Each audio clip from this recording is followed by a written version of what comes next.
How I came up very formally was like in this space of understanding global solidarity, thinking about blackness, diasporic identities, resistance, like ways of life, all in one thing. So growing food for me has always been like deeply political because that's how I came up, and it's never a question. My formal training started in 2016 when I was living in Palestine, in Ramallah, the capital of the West Bank. And another totally wild story, but a friend, someone who became a friend, lived in the same building of the hostel that I was living in, and he was starting a farm. And he was starting a farm because he had just finished his agricultural training in Brooklyn, at the youth farm in Brooklyn, and he was in the West Bank of Palestine, and he was stuck there. He's Gazan, and had married someone from the United States and had a U.S. passport, and had come went to Palestine to visit his parents in Gaza in 2015. In 2015, he went to try and see his parents. They did not let him into Gaza, and then he was like, well, whatever, I'm going to go back home. So then he tried to leave to come back to the U.S., and they were like, you actually can't leave because you're Gazan. And he was like, no, I have a U.S. passport. And they were like, sorry, buddy. So he was like stuck in the West Bank, and he was there, had been there for like several months by the time I got there, and he was like, fuck it, if I'm gonna be here, I might as well start a farm. And so he was starting a farm, and because he lived in the same building as us, he asked us to go, and we started going with him. And it was the first CSA that Ramallah had, and he was using land that was in Vilain, which is a village where they've had a nonviolent protest against the wall every Friday for the past, now probably like 15, 16 years. Wow. And so that village where the land was already like really potent. His story was really potent, and like that's where I started training. And it was all hand powered, no mechanical tools. So we were like digging rocks out of the ground, double digging. We were doing everything how he was trained. So we would double dig, which means you dig down about a foot into the soil and you remove it, and then you add compost, and then you put the soil back on top. It's extremely laborious, and I have not done it at any other farm since then. It's like it's a particular lineage of farming. That's the one that he happened to be trained in. And so we were doing probably the most intensive manual labor I could have done was there, which then set me up for all these other farms where like I understood the systems in a very like tactile way. And where this farm was on a hill, and you could see the wall, and you could see the largest Israeli settlement called Modi'in Elet. You could hear, while we're working, you can hear these like child songs from like a nursery or like a kindergarten or something, and they're like very eerie, like bells, kind of kids singing, and it's like coming from this really like terrible just structure sitting over there. And then every Friday we couldn't go to work on the land because there would be the nonviolent protest, and the protest every Friday the Israeli army would drive into the village, and then protesters are on the other hill. There's like this valley. There's the settlers are here, the IDF is here, Israeli Defense Forces, and the protesters who are villagers, international solidarity workers, including myself, who would be there, and the IDF would start screaming in Hebrew, "This is illegal, you can't be here, go home, we're gonna shoot you." And then this like thing would happen. It like became this almost like performative. It was really wild to see, like they would drive out at the same time every Friday. It continues. And then protesters start marching, IDF starts shooting tear gas and rubber bullets and all these things, and it's just like every week like this. Then finally the IDF leaves, and because I was working at the hostel, we would organize political tours. So we'd take other people who were visiting and then take them to these protests. So we'd give them these security briefings. This is a rubber bullet. This is the type of bullet that fucks your shit up. This is another, like, literally, like, we'd have this, like, reusable store, like, shopping bag full of weapons. And we'd, like, sit everybody down and we'd pull them out. We'd be like, this is like a sound bomb. This is this. Please bring your passport.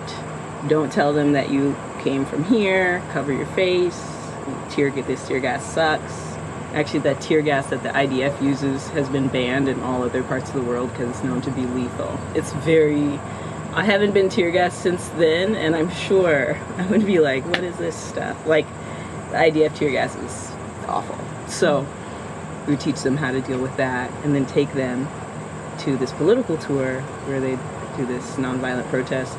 And then after that, we would take them to the farm and then talk about why agriculture is so important, why saved seeds, or in Arabic it's called beledi, which literally means of the land. So heirloom seeds means like landy, I guess is like the best, but it means like these are of the land, we're saving heritage.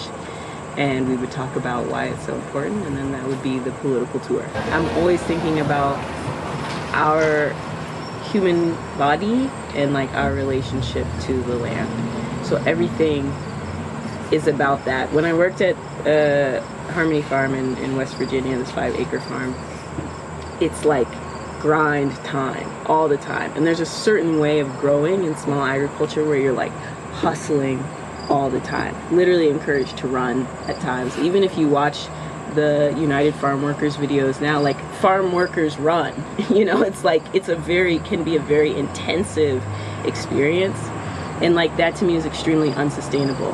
And so something that I've learned and that I've been given access to witnessing in all these different places is seeing a peasant way of engaging with the land, which in English we actually don't have a word that has a positive connotation about this more indigenous relationship to land. So English is like very limited in this way. But in Spanish you have like campesino, which is like, you're of the land. It's not just that I farm it or I do something to it. It's that like I am in relationship, I operate in relationship based on these cycles, are my cycles, is my culture. They're the one and the same. In Arabic, you say falahin, which is like, falahi is like, it translates as peasant, but whenever I see it in my mind, it's literally like walking by these different farms that are really small, and always somebody sitting under an olive tree. People are sitting down, they're eating, they're moving slowly. It's like breakfast is bread that either we get from the bakery because there's like a baker around, or we make it from the grain that we have.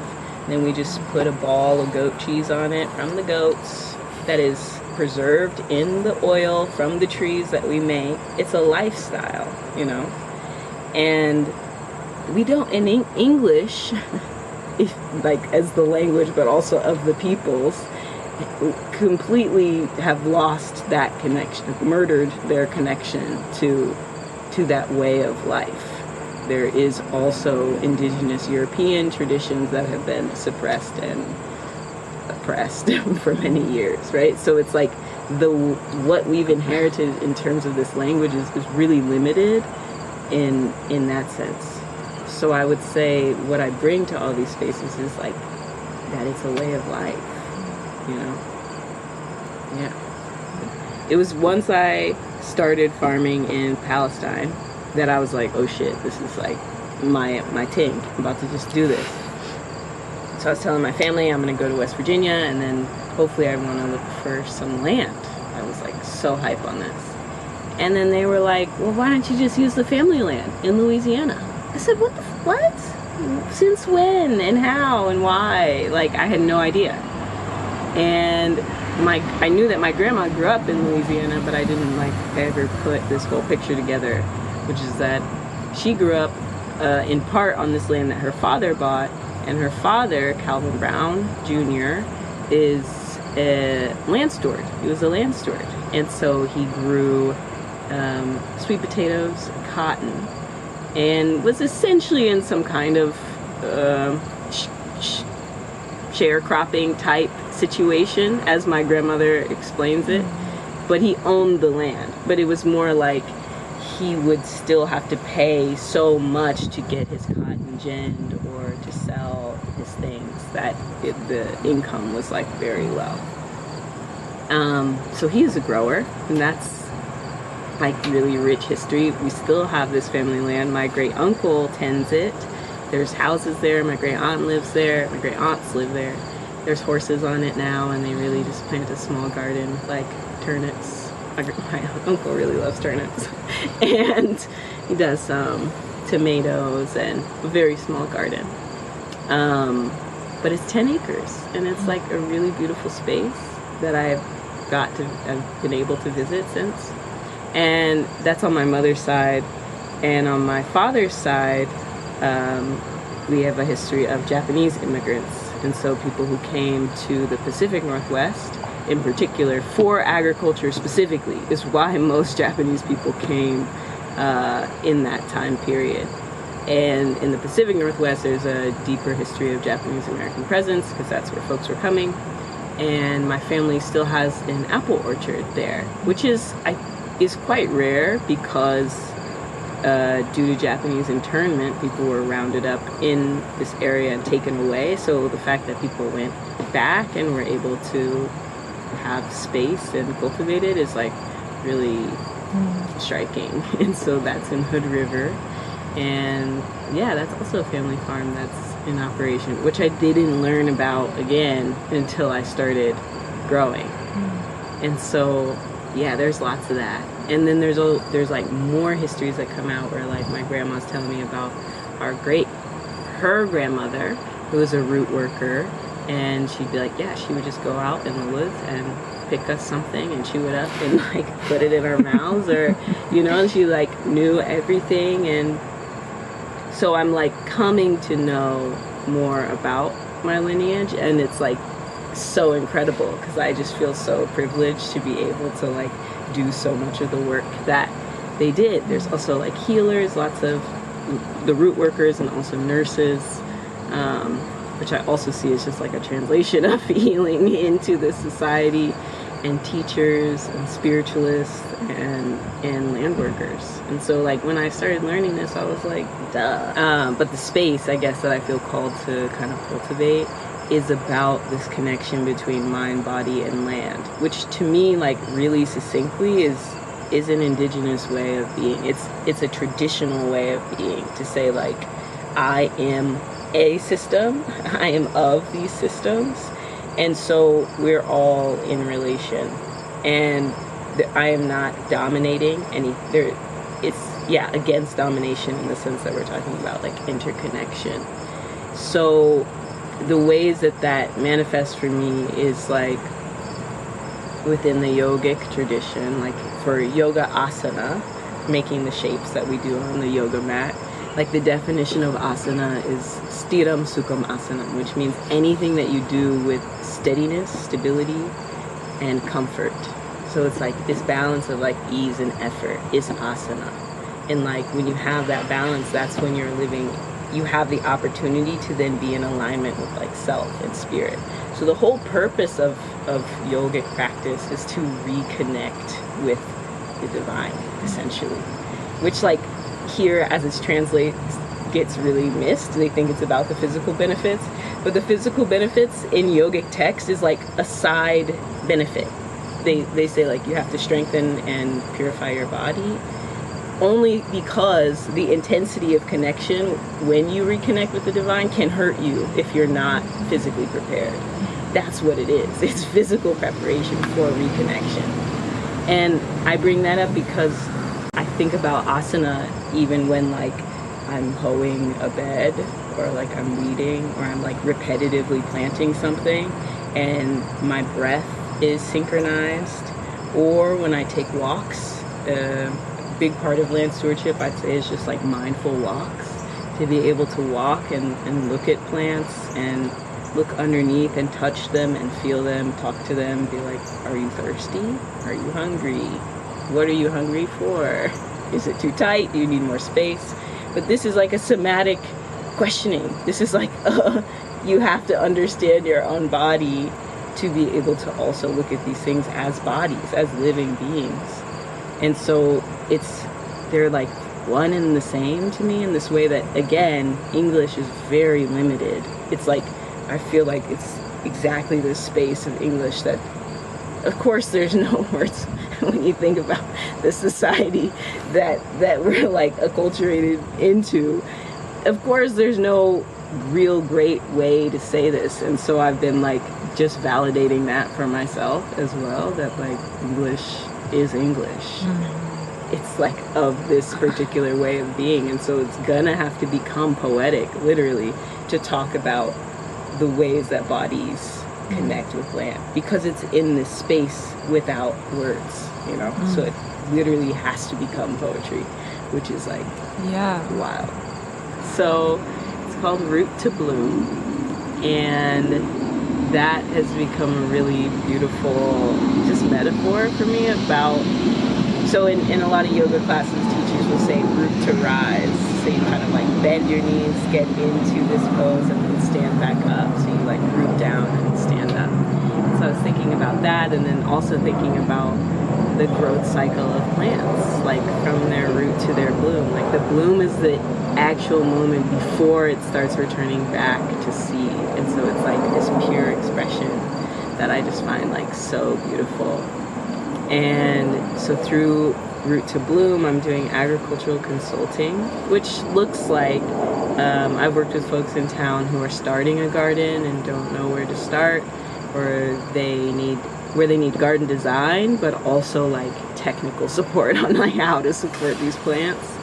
I've also done like guided plant walks, herb workshops,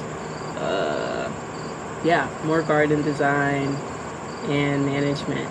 So it just like now, because I'm not working full-time on a farm, this is like the first time I'm able to like pop into different spaces and offer my support, which feels more true to my heart.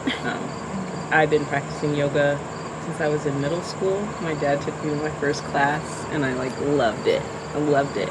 And so I've been meditating and moving with my body, and only in the past few years I found this more language about somatics and what it is, but it just like clicked so deeply, and I just like love it.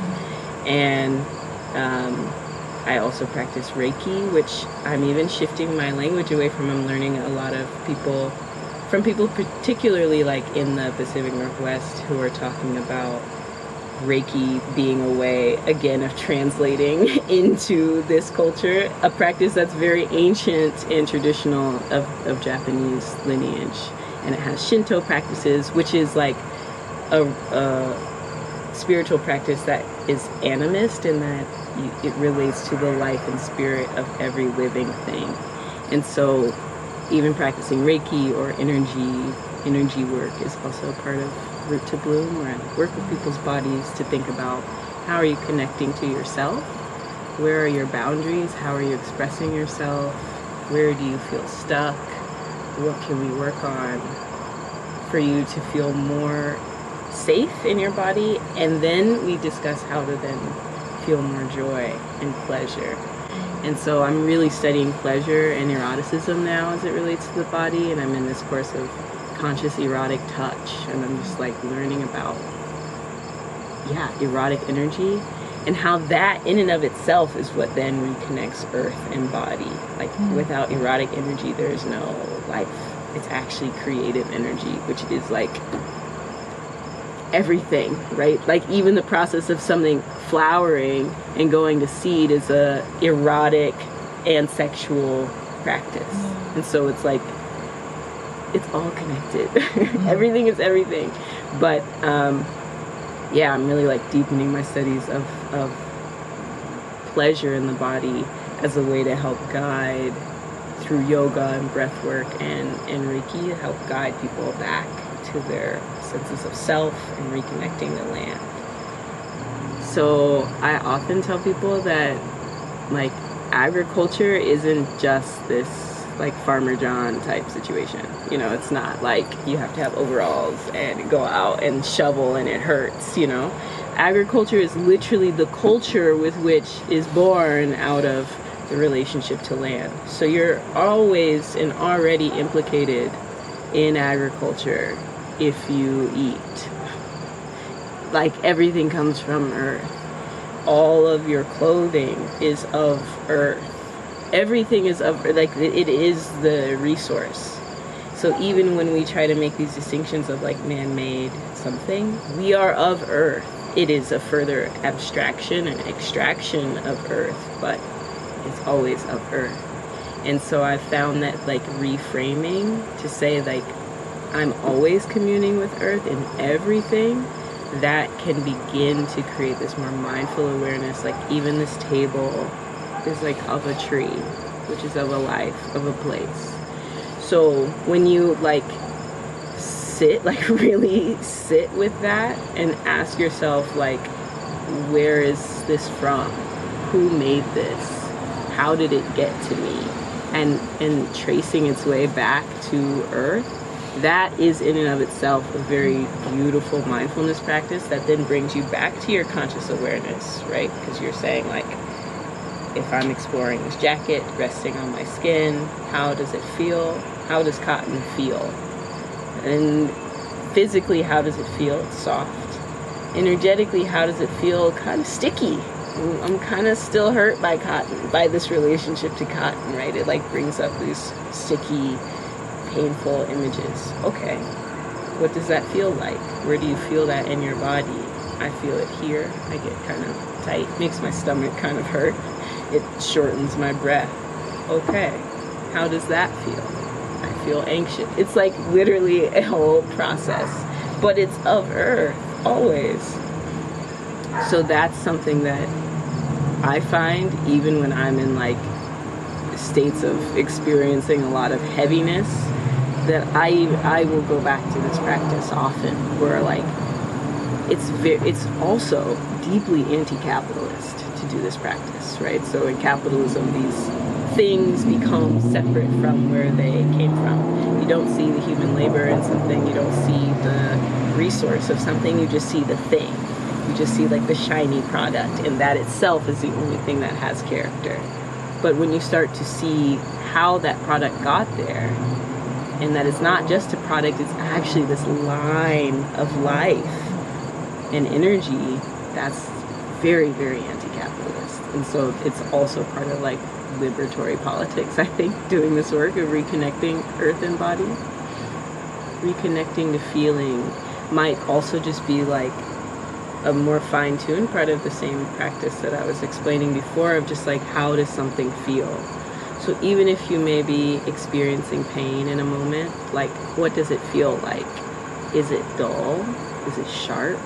Is it distracting? Is it annoying? Are you angry about it? Like, what is it? There's always more there. How often do you feel that? Is there a color that it reminds you of? Is there a memory that comes with that? And like doing that practice for everything. So even as I touch tomatoes, which are my favorite, I learn from them, because I realize sometimes when I'm working with tomatoes, they can break really easily the way that we trellis them. And so tomatoes have been like some of my biggest teachers, because they only reflect back to me when I'm trying to force something. So they snap and I'm like, why? But they're like, be more gentle with me, please. So then I watch them and I have to feel this point of tension. How much can you take? How much should I give? And it's about this relationship, their own abilities, their own flexibilities, and then my own patience. So I had to ask myself, like, why am I just continuing to break these plants who clearly don't want to go in this shape? Because I feel rushed. I'm not really breathing. It's hot. This is hard. I'm tired. I'm feeling I need rest. And I want to be done with this. And so when I was able to sit with that, then I said, like, okay, well, what do they need? They need more tender touch. They need a lot of care and attention. Even the pests that hurt tomatoes, these tomato hornworms, they're like the same color of tomato leaves. So I would be sent to look at like 2,000 tomato plants and be like, kill the hornworms. You can't see them if you're just walking by really quickly. You literally have to stop and look so slowly at every corner and edge, maybe lift, give each thing its time, then you find the worm and feed it to something else. But this kind of mindfulness practice of not only how do I feel, but then how do I feel in relationship? And then can I even extend my loving kindness and gentleness to that other being to the extent of asking how they feel? So like relationship is like multi-step. Right? Like, how do I feel? That's a lot of work. How do I feel in relationship to this thing? And then you get to the step of what does that thing actually need from me? And am I willing and able to give that? There's like so many steps. But I think remembering that there are steps, there are levels, is like also very liberating, right? We don't have to force ourselves into anything that is not for us. Like, you are perfect how you are. And so just like breathing through feeling, I think, is the next offering that I would give. It requires immense vulnerability to be yourself in this time, being alive in this time. And to be vulnerable enough to fully express yourself is like the sweetest joy and one of the scariest things ever, which I know you understand as an artist. And so I'm just feeling really privileged and thankful for like all the steps that have led me here to be able to even like express myself fully and honestly, like without guilt, shame, fear, just like be here and resting in the uncertainty of like what's to come. And so I just offer that for someone who maybe is even like me and needed to hear something like this, of like living your truth, your authentic truth, like is scary. You're correct. You are totally right. And the question is, how do we walk with fear? Like literally grab its hand and say, yeah, you're not going anywhere, but we can still go to a place that's like more real for me. And fear is always there. Fear is present, but I do not have to be afraid. I can experience fear, allow it to pass through me, but I am not like that thing. And so like I would just offer that. I just offer that because I know I needed to hear that at a certain point in time in order to get where I'm at.